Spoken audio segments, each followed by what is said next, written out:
I really appreciate that.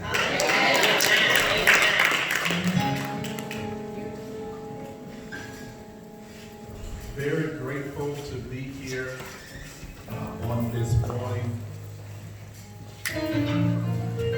I like to move around a little bit, so I don't know if I'm going to be able to stay there like that. But she got me a performance mic, so we're going to be fine. I want to first start by just thanking God for this opportunity. Amen.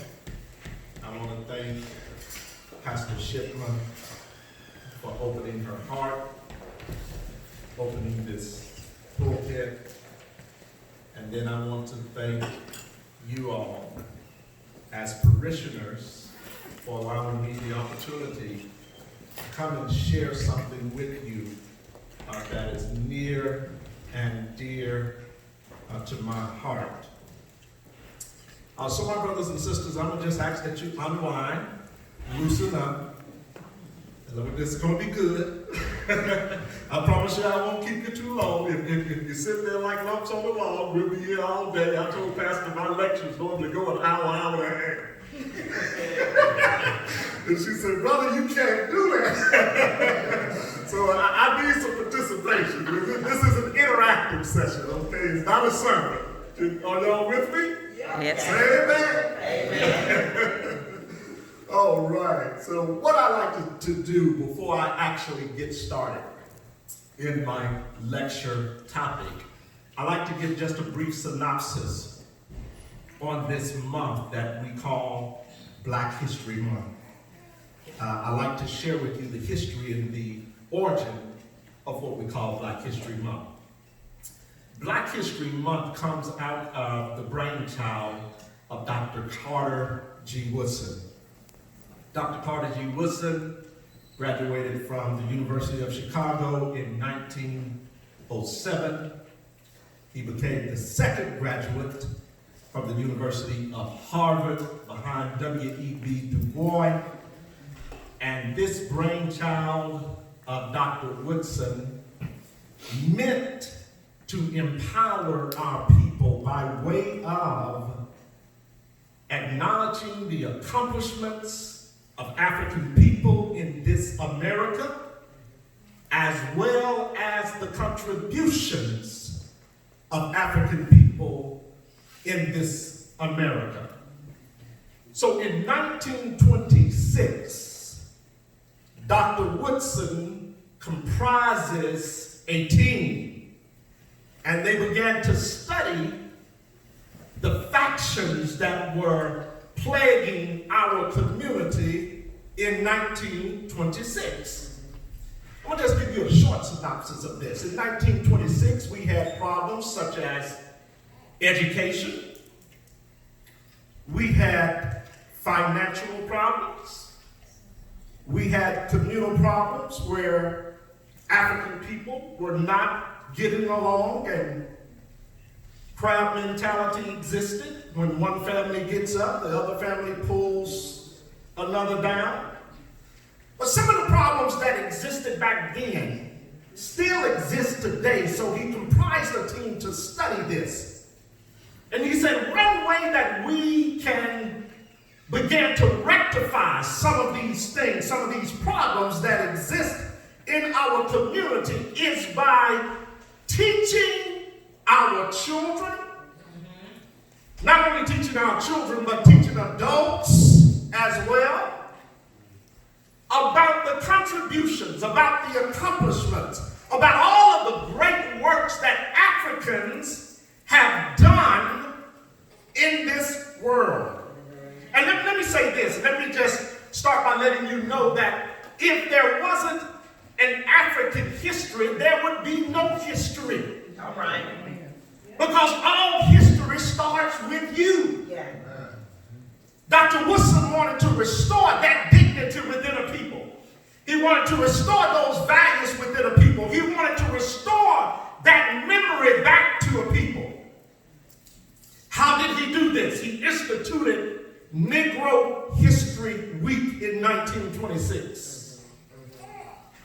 In 1970, some students at Kent State University would pick up this brainchild, and they would challenge colleges, HBCUs, all over the U.S. This student body was called the Black United Students and Teachers Organization. In their challenge, they mandated that students would go out into the communities and began teaching the cultural arts again, began teaching history again. And how many know that history did not start with the Civil Rights Movement? For some reason, that seems to be, and I think we all know the reason, that seems to be the only thing that this country wants us to know about. History did not start with Harriet Tubman. And it did not end with Rosa Parks and Dr. King. But this month seems to bring to our memory that that is the only thing that we have that is of any significance. Well, I come to tell you today that that is not true. After these students pick up this movement, in 1970 and 1976, President Gerald Ford acknowledges this movement and puts out a declaration that Negro History Week, that was started by Dr. Carter G. Woodson, picked up by Kent State University, would now become Negro History Month, or what we call Black History Month. The first thing that I want you to know as I move into the lecture is that white people will never educate you about your history. How many understand that? So we must learn and teach ourselves and children our history. I want you to understand that African history does not start with Europeans entering Africa, invading Africa, and colonizing Africa. It is taught that Europeans were the bringers of light to the dark continent and ironically to the world. There's an old saying that exists among the African people. If there's anything great that Europe discovers, he will never share it with anyone else but himself. Let me say that again. If there is anything great that a European discovers, he will never share it with anyone but himself. So delegating 1 month to you does not do any justice for 10,000 years of history. All right. How can you teach in 28 days and on leap year 29 days 10,000 years of history? We try very hard, though, but we stick to the basics, don't we? We stick to Dr. King and Rosa Parks. We have to come back and share some things with you about the movement later if Pastor so inclines to invite me back. But secondly, what I want you to know is Europeans will never create a system where your interest is placed above their own. If we are going to remain relevant and progressive in this America, it is up to us to be pioneers, innovators, and creators of our own institutions, our own organizations, our own businesses, our own cultural and social groups. So my question today to you, brothers and sisters, exists in this format. What are you and who are you? Who are you really? Dr. John Henry Clark said that the Sankofa experience is needed in our community. We have to look back. Yeah. I heard the brother say this morning, in order to know where we are. And when we understand where we are, then and only then can we know where we need to go. Yes. Not where we're going. Where we're going, to say that is to put the cart before the horse. We have to go back and understand where we need to go. Are y'all with me? Yeah. I want you to know that it is purposely hidden from our children when we talk about African history. I want to deal with a subject this morning that is very rarely dealt with. I want to talk to you real briefly about African Revolution. 3 words that I'm going to give you in reference to the revolution. Liberation. Everybody say that. Liberation. Liberation. Justice. Justice. And equality.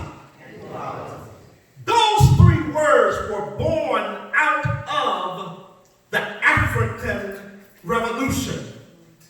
Now you need to understand that there would not have been an American Revolution without first there being an African Revolution. And I'm going to share that with you. There would have never been anything called a French Revolution without first being an African Revolution. There would not have been a Spanish Revolution without there first being an African Revolution. Listen at this. Liberation is the act of setting someone free from their oppressor. How many of you all are free in here?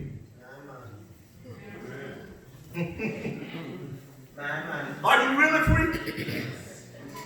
Are you really, really free? Are you still in America? Yeah. If we're still in America, my brothers and sisters, that's a subject for another day. We're really not free yet. Are y'all with me? But I'm going to share with you how to get free today. I'm going to take you back, show you that path so you'll know where you are, and we can put a plan together to go a little bit farther than where we are now. How about that? Liberation, liberation, liberation. The process of being set free from your oppressor. Justice is the administration of applying the law without favoritism or prejudice, whereas concerning all people. All right, now. Let me say that again. Justice is the administration of applying the law without favoritism or prejudice, whereas concerning all people. I don't need to talk to you about police brutality and who's targeted most. I don't need to talk to you about cameras being set up in the poor areas of Montgomery, Alabama. I don't need to talk to you about those things. I don't need to tell you that the most people that are ticketed in this still America are Africans all over this country. I don't need to tell you that when you go to the court system today, that 75 to 80% of the people sitting in court is African American. So where is justice if we say that we are? Let me move on. And equality, 3 words. Equality is the measure of our state of being to exist with the same rights and opportunities as all people. These words were developed and heralded throughout our history. These are the words that your ancestors created by way of what is known as slave uprising, slave revolts, and slave rebellions. In our discussion today, I want us to look at what is a revolution. And how does it work, and why is it still necessary, my brothers and sisters? How many know that you have not arrived, even though you think you have? Mama. Your 3,000 square foot mansion and Mercedes and Porsche and BMW. And Pastor said divine cause is what this church is known for. Well, let me tell you that divine cause does not define freedom. Are y'all with me? All right. The nice house does not define freedom. Yeah. Why is revolution necessary? Our ancestors, who were free men and women, were enslaved all over the world. Deuteronomy said that they would be scattered like sands on a seashore. And they would be moved to the four corners of the earth. I'm in a church here, so I just want to give you some scripture reference to understand what we're dealing with. I need you to understand that no people in their right minds, understand this, willingly submitted themselves to slavery. Let me say that again. No people in their right minds willingly submitted themselves to slavery. Wherever there has been slavery, there has always been resistance, my brothers and sisters. Systematic slavery is cameras set up in the black community, but when you come out to Pike Road, there are very few or no cameras. That's systematic slavery. Resistance is necessary. Are y'all hearing what I'm saying? Yes. And from the very beginning, there has been resistance from enslaved Africans in the Americas, Europe, and the world. These enslaved people resisted in many ways that were non-conventional as they were transported through the Middle Passage from Africa to the Americas and the West Indian Islands. Some of the ways that they resisted on the ship were by not eating or drinking. Pastor says it's fasting. Non-conventional ways. You all still, today, we resist by not eating, by not drinking. They resisted by jumping overboard. This type of resistance, they said, was why the slave ships were comprised of compartments where the slaves would be stacked 2 to 3 levels high, side by side. And the ships were constructed with windows so that sunlight could come in and the slaves would not have to come topside.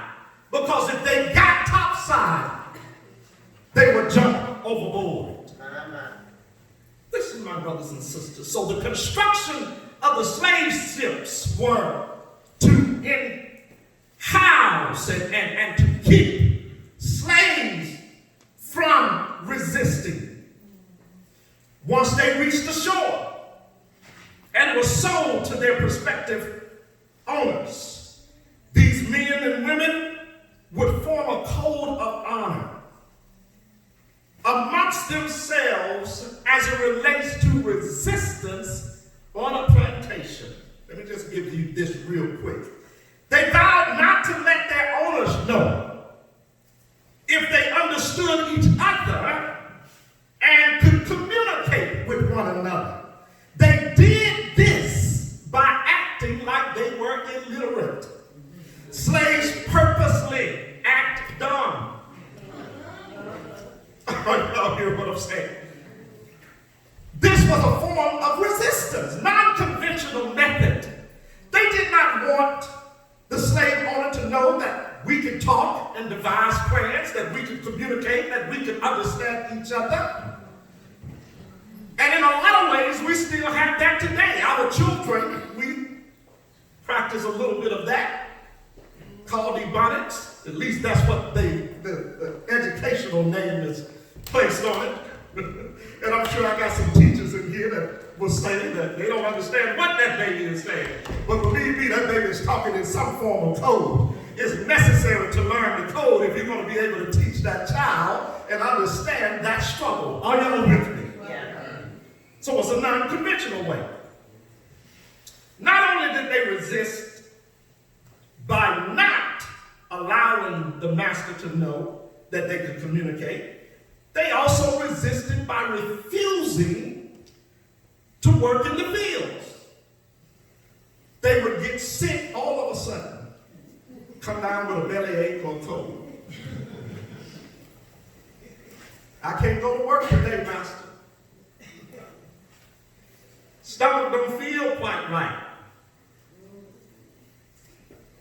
And they developed ways of depicting sickness. They would crouch over, walk with their heads down. So some of these antics we still see today, don't we? Some of us play sick today. Sick if you don't want to deal with people. Sick if you don't want to go to work. Sick if you don't want to go to school. Some of us still resist it and we don't even know it. I'm just giving you some unconventional ways that they resisted. Listen, not only that, they would break their work tools on purpose.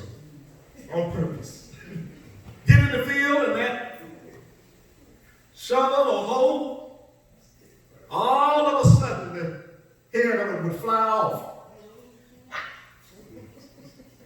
And because they played dumb, no way a slave know how to repair.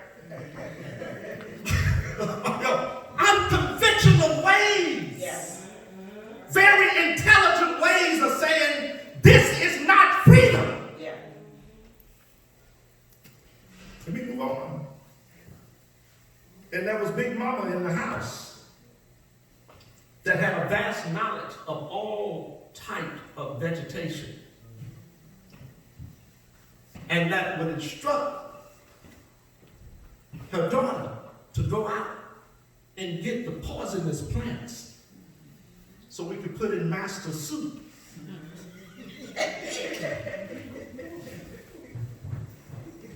Master eat enough of that soup. All of a sudden he gets a fever and stomach not quite right, and they call for the slaves that to see what's wrong with master, because they understood. Listen now, the oppressor always understood that you were very knowledgeable of medicines. They understood that you were very aware of, if you cooked the meal and you prepared the meal, then you had antidotes for the meal if something happened. We need to move on. I'll just give you a brief history. Lastly, they resisted by running away. An all-out revolt. Yeah. In this resistance, in every form, in every unconventional way, these slaves understood that we're taking our own lives into our hands. They understood that this meant they could possibly be tortured, maimed, they could be beaten, hanged, but they were willing to do what was necessary to achieve freedom.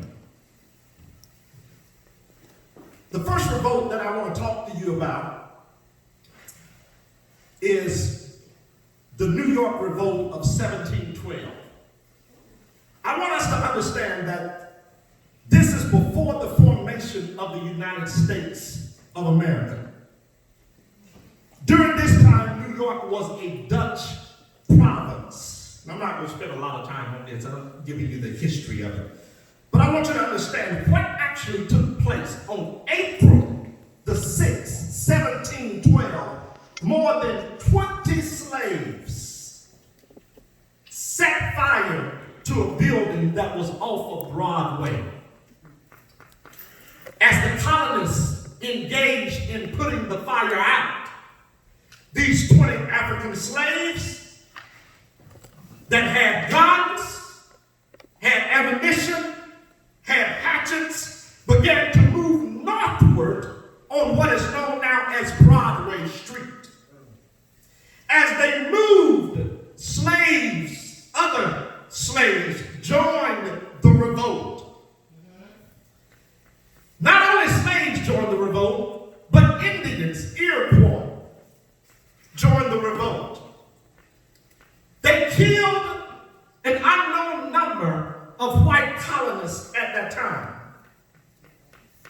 When the colonists finally formed their militia and caught up with these slaves down at the Hudson,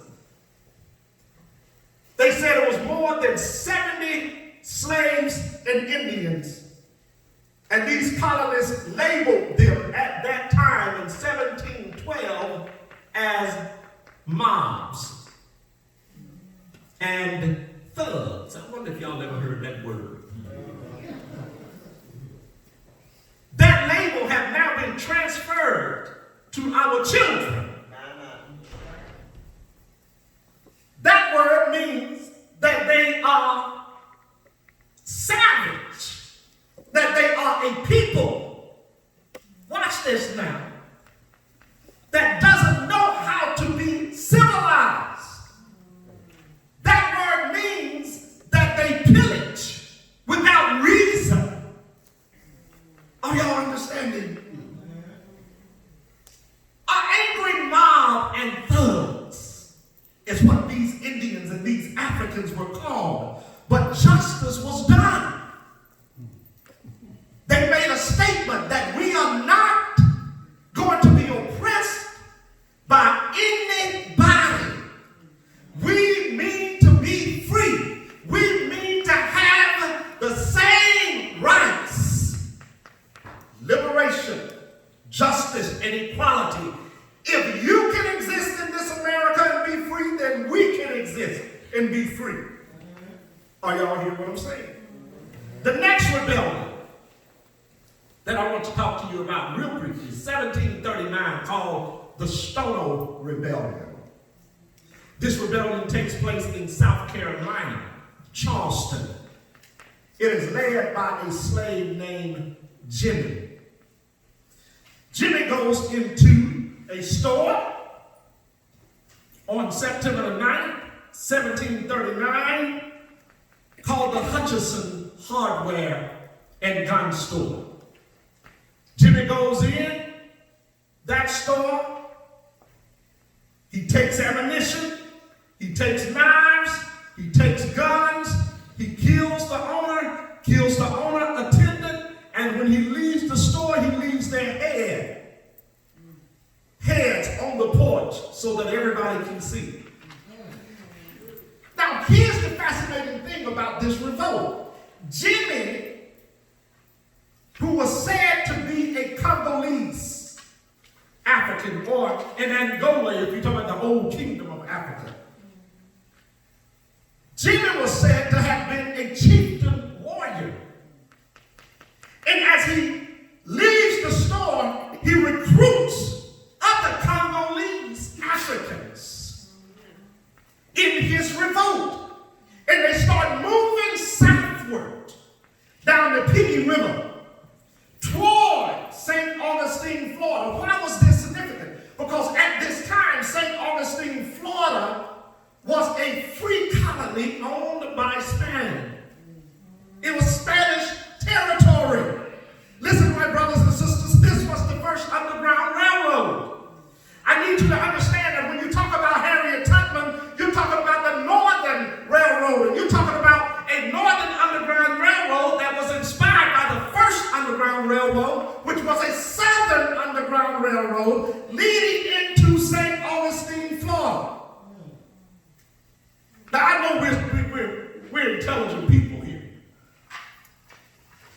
And nobody believes, so there's never, I don't care how many times you read the story of Harriet Tubman, I never see where she came to Alabama and freed any slaves.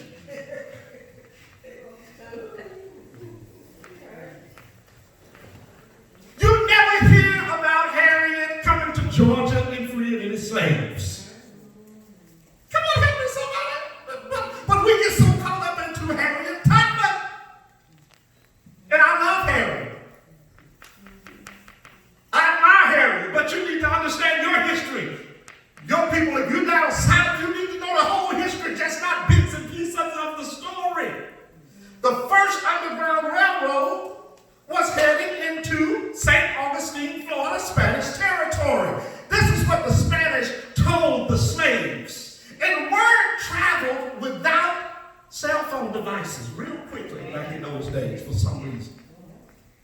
Word of mouth, for some reason, actually traveled at the speed of light.